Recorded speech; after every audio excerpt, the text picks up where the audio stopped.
Hello, I'm Colin McPhail, founder and director of Scotland's only natural running centre, Barefootworks in Edinburgh. Watch this movie if you want some tips on how to run faster and further for less effort. I'm going to show you how to use your body as a spring.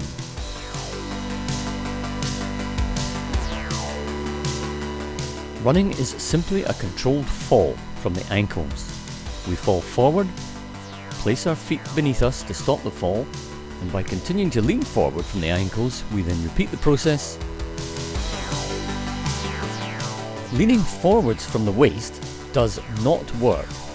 You need to lean from the ankles. In this still, you can see the angle created before the legs need to move.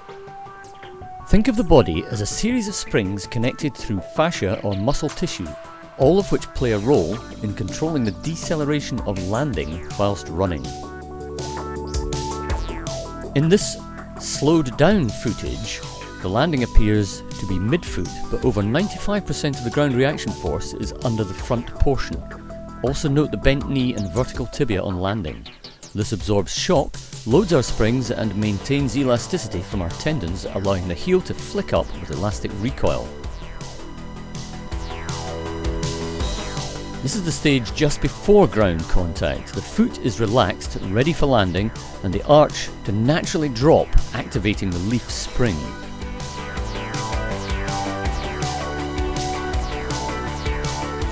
On landing, the foot flattens out, stretching the plantar surface and tensioning the Achilles tendon like a piece of elastic. The yellow line here indicates the point of peak ground force reaction, and the orange line shows the centre of mass. Note how close these two lines are together. The foot does not stretch out in front and lands as near to under the body as possible. Elastic recoil lifts the foot up towards the glutes, shortening the axis of the foot has to travel before the next ground contact. As the knee drives forward, the posture remains upright. As it continues to drive forward, the Achilles and hamstring start to load elastically and the lean increases slightly, tensioning the springs, ready for liftoff.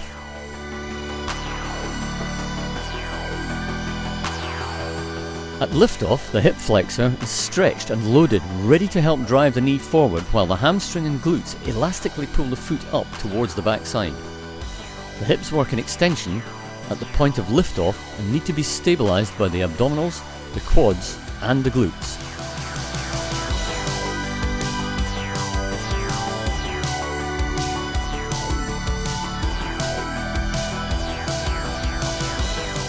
Let me introduce Harry, one of my favourite running pals and who has taught me a great deal about relaxed, balanced running and elastic recoil. Keep your eye on the paw at full stretch. The back of it flips up and you notice how elastically loaded it really is. The quadruped fires itself forward using their haunches or glutes, but has a distinct advantage of using their front legs to stop them from falling over. The front legs reflexively power the shoulders, creating a corkscrew action of the lower back, transferring power to the haunches, which then drive forward. It's not too dissimilar to the way that we use our shoulders to drive our lower back, helping to power our glutes.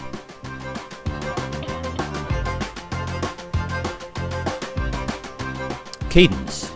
This is the number of times your feet hit the ground during a given time frame.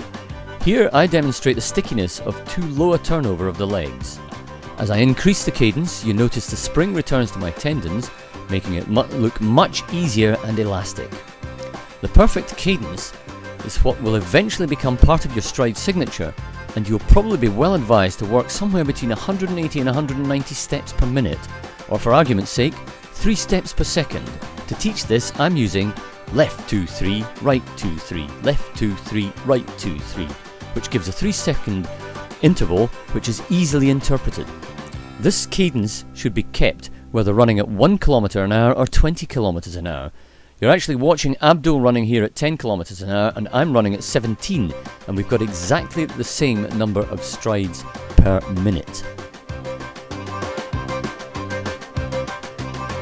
We're going to have a quick look now at some drills for foot placement. One of my favourite teaching drills for natural running comes directly from Chris McDougall's technique of 100 up. Running on the spot, the foot lands front to back. The heel gets to the ground, and while doing this drill you can practice cadence, knee lifts, heel flicks, all to help your natural running. The Razor Scooter is an idea I stole from Mark Cucuzella from thenaturalrunningcentre.com. It's a great way to show correct foot placement. Nobody will hit their heel down during this drill. Running backwards has long been recognised as a good drill to ensure foot placement is correct. Just make sure the heel gets lowered gently to the ground. You can practice this drill anywhere, just keep looking over your shoulder. Another phrase that I have coined from Mark Cucuzella is nip to hip. I love it, and that's exactly what we're demonstrating here. The thumbs are travelling a line that creates shoulder rotation. This rotation from the shoulders assists with firing the glutes, which launch you forward. From this position, the left arm driving forward then drives backwards and down as if hammering a nail in alongside your hip.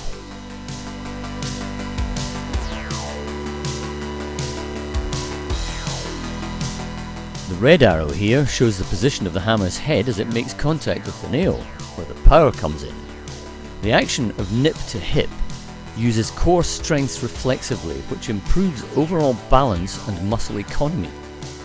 A strong drive with the shoulders and arms works the crossover muscles in the lower back, which in turn fires the glutes. We can quickly look at this from another angle, and we can see the corkscrew effect the upper body has when working reflexively. The best way to see this is to look for 2 shoulders and 1 butt cheek, then 2 butt cheeks and 1 shoulder. It's this corkscrew effect of the shoulders, arms and glutes which help to balance us using all the central core muscles and quads reflexively to stabilise the hips.